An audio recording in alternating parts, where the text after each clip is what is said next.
Minute Papillon. Bonsoir, c'est Laetitia Béraud, bienvenue dans Minute Papillon, le flash du soir de ce jeudi 7 février. Si vous avez une passion hymne national comme moi, vous aurez reconnu Fratelli d'Italia, l'hymne italien.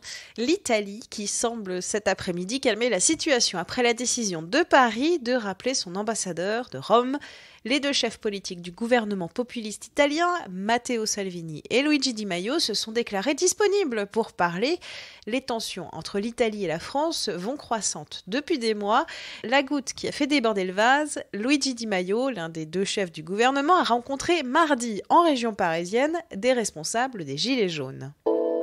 Des gilets jaunes au milieu de plusieurs milliers de fonctionnaires qui manifestaient aujourd'hui à Paris.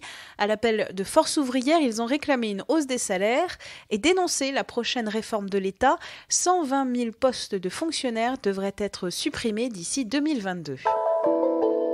Ils avaient évacué avec des bâtons un amphi de la fac de droit de Montpellier, occupé en mars 2018 par des étudiants grévistes. Lourde sanction pour l'ancien doyen de la fac de droit de Montpellier, Philippe Pétel, et le professeur de droit Jean-Luc Coronel de Boissezon. L'ancien doyen est interdit d'enseigner pendant 5 ans et le prof radié, annonce de la Gazette de Montpellier cet après-midi.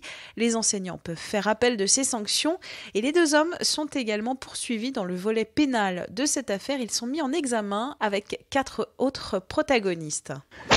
Jackie et Michel, oui, je parle du site porno, va sponsoriser un match de Pro D2 de rugby entre l'US Carcassonne et le Biarritz Olympique. Ça se passera le 1er mars. L'entreprise de contenu Olé Olé explique ce partenariat. Engagement, puissance, endurance et vigueur sont autant de valeurs que Jackie et Michel partagent avec les hommes de Christian Labitte. Oui, Christian Labitte étant le manager sportif de l'US Carcassonne.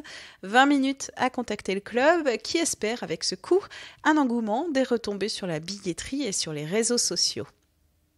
Minute Papillon, on se retrouve demain, 12h20 avec de nouvelles infos.